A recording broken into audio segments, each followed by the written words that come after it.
बिस्मिल्लाहिर्रहमानिर्रहीम। Dear students, आज का हमारा टॉपिक है strain energy in deformed materials. यानी जब हम किसी भी मटेरियल को डिफॉर्म कर देते हैं, यानी वो डी शेप हो जाता है, उस पर फोर्स अप्लाई कर देते हैं, तो उसमें जो एनर्जी स्टोर होती है वो हमने कैलकुलेट करनी है। इसके लिए हम कंसिडर करेंगे कि एक वायर है, हमने उसको वर्टिकली सस्पेंड कर दिया, यानी वायर को हमने लटका दिया और उसको हमने फिर कोई वेट के साथ एक्सटेंशन प्रोड्यूस की, यानी उसके एक एंड से हमने कोई वेट लटका दिया, तो इस तरह उसमें स्ट्रेचनेस प्रोड्यूस हो गई, यानी खिंचाव प्रोड्यूस हो गया। तो ये स्ट्रेचिंग फोर्स हम उसका वेट इंक्रीज करके इंक्रीज कर सकते हैं और इस तरह से इसमें एक्सटेंशन भी होगी, यानी उसकी लेंथ में इंक्रीज आना शुरू हो जाएगा।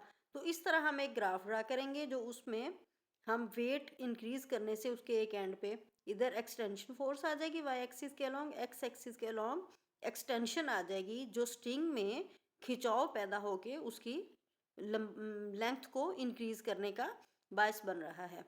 और उस एक्सटेंशन को हमने एल का नाम दिया, यानी 0, और फिर देखें इसमें L1 यहाँ तक हो गई, फिर L2 है और एक्स एक्सिस के अलॉन्ग जो आ गई एक्सटेंशन, वाई एक्सिस के अलॉन्ग स्ट्रेचिंग फोर्स। तो जैसे जैसे आप उस पर वेट इंक्रीज करते जाएंगे, एक्सटेंशन भी बढ़ती जाएगी और स्ट्रेचिंग फोर्स भी बढ़ती जाएगी। If the elastic limit is not exceeded then the extension is directly proportional to the force।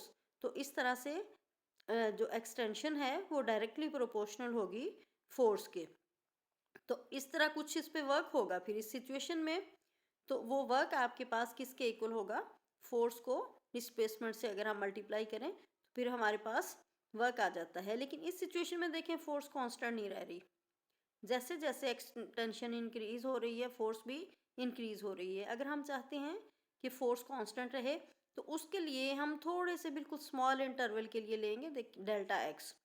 यह इसके लिए एफ की वैल्यू कांस्टेंट हो तो फिर हम एफ को डेल्टा एक्स से मल्टीप्लाई करेंगे, तो ये हमारे पास वर्क आ जाएगा कुछ कांस्टेंट फोर्स के लिए। और इस तरह फिर ग्राफिकल मेथड से हम वर्क कैलकुलेट कर सकते हैं। इसको इस तरह छोटी छोटी स्टेप्स में डिवाइड करके हर एक के लिए अलग से वर्क की वैल्यू फाइंड आउट कर ले।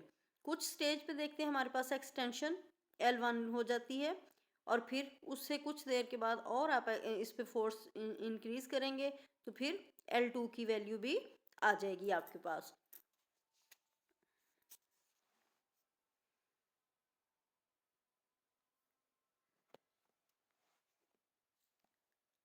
अब अगर हम वर्क कैलकुलेट करना चाहें तो वर्क डन हमारे पास क्या आ जाएगा, area of the triangle OAB। ये देखें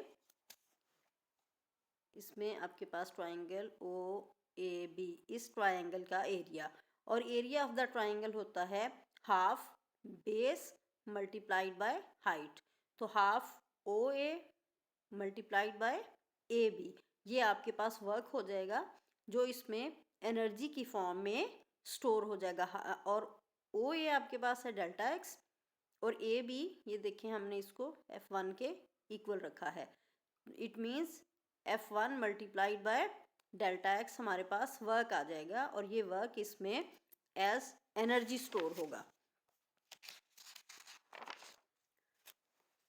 अब हमने कल पढ़ा था यंग्स मॉडुलस, कुछ अगर आपको याद हो, यंग्स मॉडुलस क्या होता है, स्ट्रेस ओवर स्ट्रेन।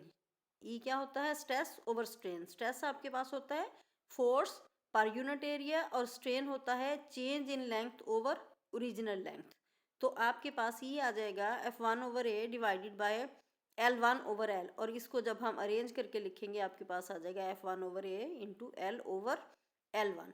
यहाँ से हमने F1 की वैल्यू कैलकुलेट करनी है, एक यानी रीअरेंज करके इस इक्वेशन को F1 की वैल्यू आ जाएगी। ये F1 की वैल्यू हमने यहाँ सब्स्टिट्यूट कर देनी है और इस तरह से हमारे पास वर्क यानी वो एनर्जी जो स्टोर होगी डिफॉर्म्ड मटेरियल में वो आ जाएगी। Work done is equal to half EA into L1 square divided by L।